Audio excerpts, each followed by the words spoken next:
Thank you so much for joining me today. I'm happy to be here. The first time I met you in person was in 2009 at an Easter egg hunt with Pastor Charlie Muller. And I was super excited to find out that you're Portuguese, because I'm Portuguese. Yeah, I'm from the Cape Verdean Islands. Portuguese Creole is my first language. And as a matter of fact, over the weekend, I was in Fall River. My wife and I grabbed some bacalhau for us to be able to make in this week. So I'm pretty excited about that. So are you a good cook? I'm a very good cook. My wife, my wife has this uncanny ability to make the best meals that she does not herself like. So if she doesn't eat the thing, if she doesn't, she hates eggs, right? And this bacalhau is a meal with codfish, salted cod, with eggs. She hates eggs, but she makes it to perfection, almost as good as mom. Now, it's interesting that you mentioned bacalhau because so many people ask me, what is a good Portuguese dish popular? Would you say it's that? For me, it is because I mean, first of all, there's a ton of different meals from Portuguese, Cape Verdean, West African meals that I enjoy. But if you really want the true taste of New England, some people would say, okay, it's fish and chips. But if you're you know uh, Cape Verdean or if you're Portuguese, they would probably say feijoada or bacalhau. True. So my show is called Positive Thinking with Paula. Mm-hmm. And as we all know, not a lot of things have been happening that are positive in the world and especially here in the capital region. Yep. Let's talk about this and see if maybe we can find a positive angle, twist something here to give people hope in this area, and even people that are not from this area who are watching and can take the message with them. So let's start talking about the gun violence, for example. What is happening? Because it seems like there's been an increase in gun violence here in the capital region, especially in Albany. Like every week lately, you just hear about a shooting here, so X amount of people got shot, and it's just like random. Like, what do you think needs to happen, and what is happening? Well, so we have a number of confluences that are shaping our violence right now um, in the city of Albany. So usually when it's a little colder outside, you tend to have a decrease in violence. But when the summer months are upon us, we anticipate more random violence events happening in the streets, and specifically gang violence. And what you've had in Albany over the course of the last 2 months is what I call the cycle of recycled vengeance. And so these are individuals who are known to each other, who basically one group will come into someone's community, engage in a shooting, and the individuals who've been victims of the shooting, you can anticipate, will then seek retribution. And it's just been this incredible back and forth between all the parties. Now you couple that with the fact that in 2019, we had these criminal justice reforms that weighed very heavily in the issue of bail. And so individuals that at one time you would arrest for possession of a weapon and be able to hold in while they await trial are now free to walk the streets, which is why with some of the individuals that we're apprehending, you'll realize that this is their third or fourth shooting in the last 5 weeks. So it's a confluence of events of the cycle of recycled vengeance along with some reforms, and here we are. So people are scared. What do you think needs to happen then? How can we stop this? Well, part of this as well is the fact that I've always said this, that when there is a chasm of distrust between community and police, the people that ultimately win are the people who seek to cause our community harm. And right now, by all appearances, it feels as though they're winning. Now, on top of that as well, COVID has shut down the courts. So our ability to take action and to take immediate action has been significantly hampered. 2 weeks ago, actually last week was the first week we've been able to have grand juries and present cases to the grand jury. So we're starting to come back, right? But it's just going to take a little bit of time. And talking about police, how do you feel about the whole defunding police? That's been That's a the most huge topic. absurd thing. It's just absurd. I mean, that the reality is that the poorest communities, the communities that experience the greatest volumes of violence, are also the community that use police resources more than anybody else.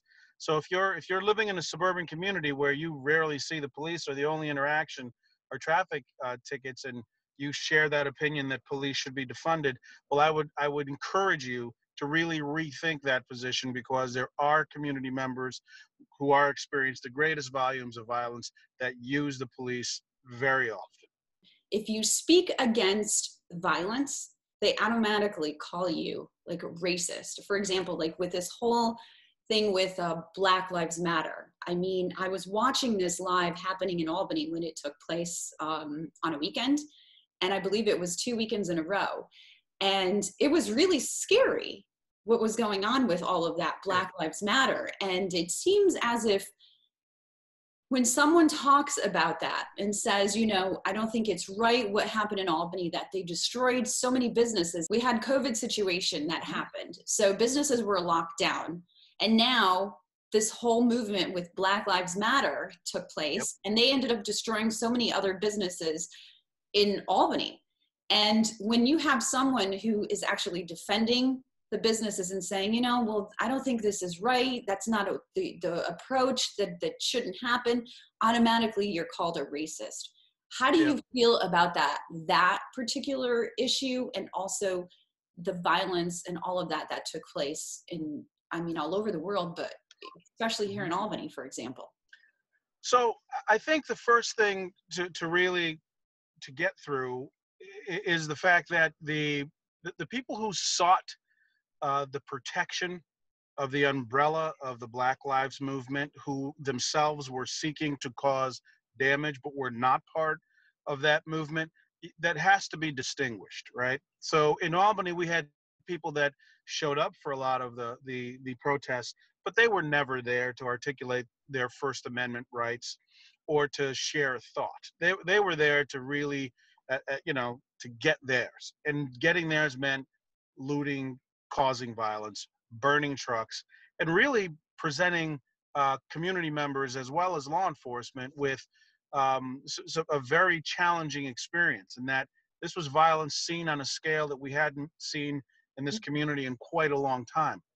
What my thought, however, really is this: we're Americans, right? We experience challenge. We actually thrive on challenge, and there are ways to discuss police violence without hating police. And it's a false choice to suggest that you either support the Black Lives movement or you support the police. It's a false choice. You can do both. As a matter of fact, as a member of law enforcement, as a prosecutor, it's up to me, it's up to my generation to always seek out the best practices to continue to help my profession evolve and move further into the future.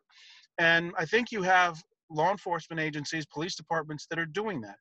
But you do have, unfortunately, that element also in the police departments, and as well as in DA's offices, but you have it in every single discipline, right? That fail to live up to the truest, aspirational objective of the profession. And so when you have those people, they really create these issues. As for Albany, you know, I think what defines Albany is more of what happened the day after, all of the violence, because you had people flood to the south end, to downtown Albany with brooms and shovels. Those individuals picked everything up. And it almost made the people that were causing all of those riots an afterthought. So for me, when you talk about positivity, right, and you talk about looking for opportunities, this COVID, what I saw were people who, the 518 Rainbow movement, we had a wonderful woman in Glenmont through her organization, and kids were painting a variety of different images on tree bark, and we're providing those to different organizations. So as much negativity as we saw, if your eyes were really open and you were paying attention, we saw a lot of citizens, children rising up to meet that challenge. Bikes, the stores are run out of bikes, and what I see in my own community are kids riding their bikes in their neighborhoods again. And so there's certainly a whole lot to be thankful for, to see, in terms of positivity amidst all of the violence and terrible imagery that I think we're also seeing on a daily basis. Right. And talk about positivity. You just recently won the primaries. I did. I'm very Congratulations. thankful for that. And Thank you you. won against Matthew Toporowski. Didn't he work for you 2012, 2015? Yes, he worked for a year and a half for us, and does no longer work for us for reasons How, that I'm still waiting for him to disclose. how do you feel about the fact that he had the support from a lot of Black leaders and the mayor as well as some national public figures? Does that Well, make a difference for you now, because you have no one else running against you, so you're going to be it for the 5th term, correct? yeah. I'm not so sure there was a lot of support from African American leaders or a lot of support from local leaders. I think what the Working Families Party and Citizen Action sought to do was to galvanize the Bernie Sanders movement. And what they did was they took a campaign here locally and attached it to a national movement and tried to bring that into our community. But the results reflected a different want in our community, and I'm very thankful for that. What is one thing that you have accomplished in the past that you're super proud of? This criminal justice system in Albany will never go back to the way that it existed before. One of the things that I'm truly proud of is the fact that if you go and you interview Sheriff Apple, who I would strongly recommend you interview. I did. Uh, I did. okay.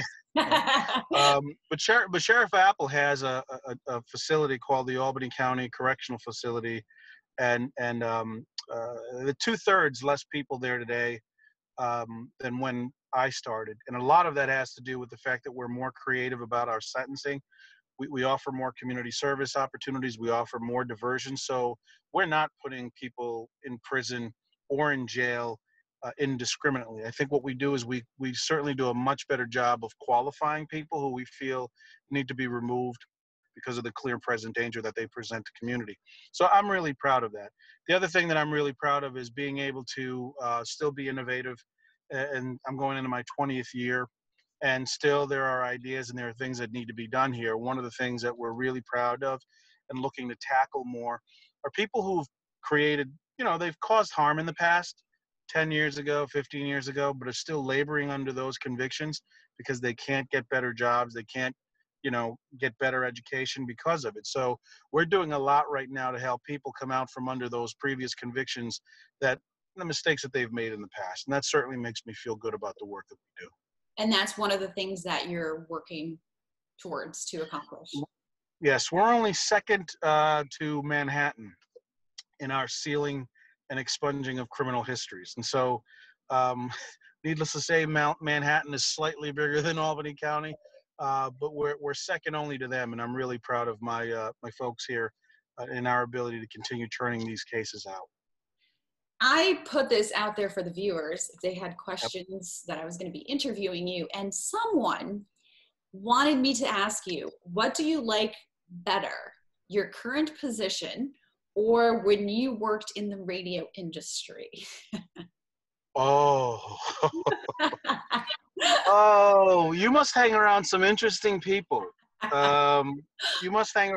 So my brother-in-law. So a little story about myself, and I won't take too long. But I grew up in Pawtucket, Rhode Island. It's a mill town, and the first person I ever met that had a job that looked like me, that had a tie, was my brother-in-law. My brother-in-law was in the radio business, and so half days of school I used to go to work with my brother-in-law. And my brother-in-law is my hero. So I grew up in radio, but he taught me what it was like to actually go to school, get an education, and what those opportunities that would be available for you. So it's a very interesting contrast working for a radio station to now being a prosecutor in the Capital District. But I love both experiences because both experiences exposed me to a lot of wonderful people in the Capital District. They made me really curious because they said, I won't make you ask him, what did we make him do? What did they make you do? Oh, I did a lot of things, so I'm not going to admit to dressing up as a bear in 100-degree weather and, you know, being a mascot for a radio station, driving a van and doing broadcasting. Yes, maybe that's the reason why I ran so fast towards the direction of law enforcement after that experience. And you are a Cowboys fan from what I can see from your hat.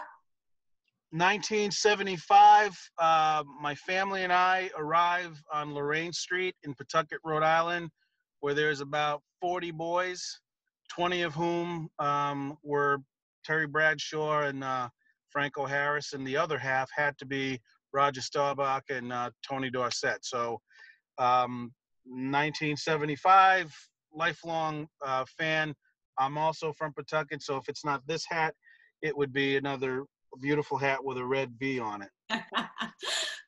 So thank you so much for this time. And before we leave, I want to ask you, give the viewers, everyone who is watching you, as the Albany County DA, a positive message for everyone who's watching this today.